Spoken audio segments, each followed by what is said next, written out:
Ils l'ont vaincu à cause du sang de l'agneau et à cause de la parole de leur témoignage. Et ils n'ont pas aimé leur vie jusqu'à craindre la mort. Apocalypse 12. Voilà une parole qui nous est bien familière.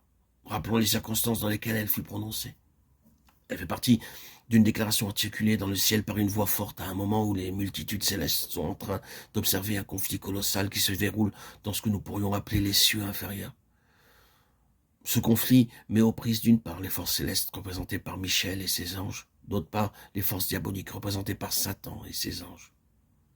L'occasion du conflit est un être corporatif, c'est-à-dire ayant les caractéristiques de la personnalité tout en étant composé de nombreuses unités. Cet être est désigné ici par le terme d'enfant mâle, ou littéralement de fils mâle. Par son enlèvement auprès de Dieu et de son trône, c'est lui qui déclenche cette terrible bataille et en précipite l'issue. Satan et ses anges, chassés du ciel, sont précipités sur la terre, et leur place ne fut plus trouvée dans le ciel. Alors une voix forte, ou comme le dit la version synodale, une grande voix se fait entendre dans le ciel disant « Maintenant, le salut de notre Dieu est arrivé, et sa puissance, et son règne, et l'autorité de son Christ. Car il a été précipité l'accusateur de nos frères, celui qui les accusait devant notre Dieu jour et nuit. Et ils l'ont vaincu à cause du sang de l'agneau et à cause de la parole de leur témoignage. Et ils n'ont pas aimé leur vie, mais ils l'ont exposé à la mort. C'est pourquoi réjouissez-vous, cieux, et vous qui habitez dans les cieux, malheur à la terre et à la mer. Car le diable est descendu vers vous, sachant qu'il ne lui reste que peu de temps. Il y a dans ce passage bien des détails auxquels nous ne pouvons pas nous arrêter ici.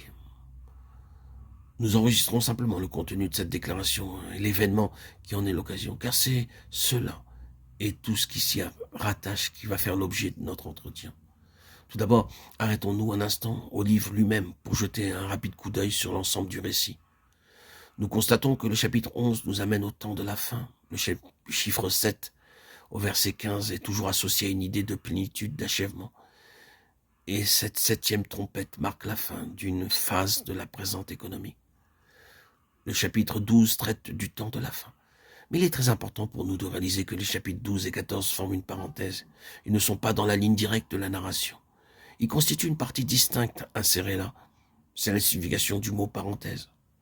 Pour expliquer ou confirmer ce qui a été dit, le récit en lui-même est complet, mais quelque chose est introduit par voie de parenthèse pour élucider certains faits et en indiquer le sens. Ainsi, le chapitre 12 et 14 sont une parenthèse, une explication de ce qui vient d'être dit. Tenant compte de ce fait, si nous réalisons qu'il en est bien ainsi, nous constatons que le chapitre 12 correspond au chapitre 2 et 3, et le mot qui nous donne la clé ou qui établit le lien entre ce chapitre 12 et ce chapitre 2 et 3 est le mot « vaincre ». Nous savons que tous ces messages des chapitres 2 et 3 s'adressent pour finir au vainqueur. Ils se terminent tous par les mots « à celui qui vaincra ». Le vainqueur est à la fois la clé de l'interprétation et le lien entre ces deux parties. Dans le chapitre 12, l'enfant mâle, le fils, n'est pas autre chose que la phalange des vainqueurs au temps de la fin. Je suppose qu'ici, je serais bien inspiré de m'arrêter un instant pour dire que sur ce point, tout le monde ne sera peut-être pas d'accord avec moi. Je sais fort bien qu'il en est ainsi et je suis très affirmatif. Ne croyez pas que je cherche à vous imposer ma manière de voir ou que je vais essayer de vous faire accepter cette interprétation. Mon assistance n'a pas d'autre mobile que la force de ma conviction personnelle. À vous de porter la chose devant Dieu et d'obtenir pour vous-même le témoignage intérieur de l'esprit. Pour moi, il y a là une question d'une importance sans parallèle. Et je crois qu'il est à chacun d'en voir et de s'en faire une idée.